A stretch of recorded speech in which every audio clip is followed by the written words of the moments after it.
मैं अगर अब सा इस तरह कहता हूँ कि अगर मैं रात को 11:30 बजे इस्लामाबाद के मरगला रोड पे गाड़ी चला रहा होता हूँ और सिग्नल अगर इशारा जो है वो लाल हो जाता है तो मैं रुक जाता हूँ अगर एक भी गाड़ी उधर नहीं है, क्योंकि वो कानून की पासदारी है। मेरे ऊपर एक पाकिस्तानी शहरी के ऊपर ये फ़र्ज़ है, के लिहाज से ये फ़र्ज़ है कि लाल बत्ती जब जलती है तो गाड़ी रुक जानी चाहिए, क्योंकि कानून की पासदारी है। कानून इसलिए इम्प्लीमेंट होता है कि कानून की लोग इज्जत करते हैं। आइन के ऊपर कोई बंदूक नहीं है कि आइन को अगर आप नहीं मानेंगे तो बंदूक चल जाएगी। आइन की आप इसलिए इज्जत करते हैं कि पूरे मुल्क के लोगों ने बैठ के फैसला किया है कि हम इस किताब के थ्रू, इन कवानीन के थ्रू, इन रूल्स के थ्रू मुल्क को चलाएंगे। एक सही तरीका जो ऐसन तरीके से सुप्रीम कोर्ट इस चीज़ को करवा सकता था, उसमें वो फेल हो गया है। तो अब देखते हैं क्या होता है। और इसको जोड़ते हुए इस बात से मिफ्ता साहब के अदालत के सामने, क्योंकि अब नोटिस भी जारी हुए हैं, वजारत हुकूमत हाथ उठा रही थी फंड्स देने से भी, सिक्योरिटी से भी, लेकिन वजारत खजाना का ये कहना दुरुस्त है कि हम 21 अरब रुपए नहीं दे सकते। पीटीआई कहती है ये बड़ी मज़ाक़ खेज बात है, और इसको इससे भी जोड़ते हैं कि दुनिया जब देखती होगी तो वो क्या कहती होगी कि इनके पास 21 अरब रुपए नहीं है इलेक्शन कराने के लिए एज पर कॉन्स्टिट्यूशन।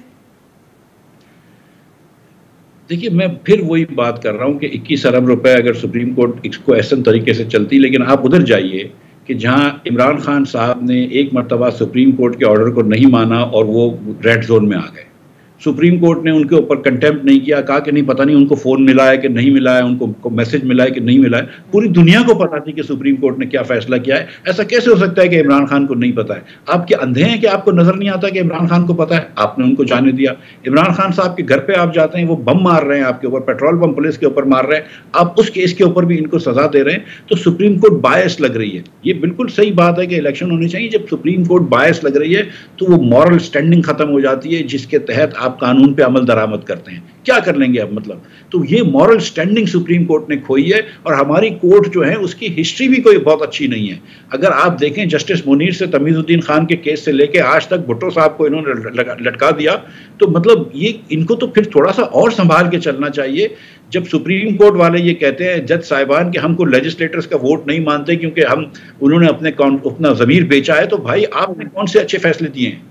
तो फिर आपको जो है वो you have to be correct and you have to be seen to be correct. और आप जब इस तरह बढ़ जाएंगे, आप इस तरह की बेंचें बना लेंगे कि आम लोग अब कहते हैं कि हम ख्याल बेंच के नाम पढ़ने से पता चल जाएगा कि फैसला किसके हक में आ रहा है, तो वो सही नहीं है।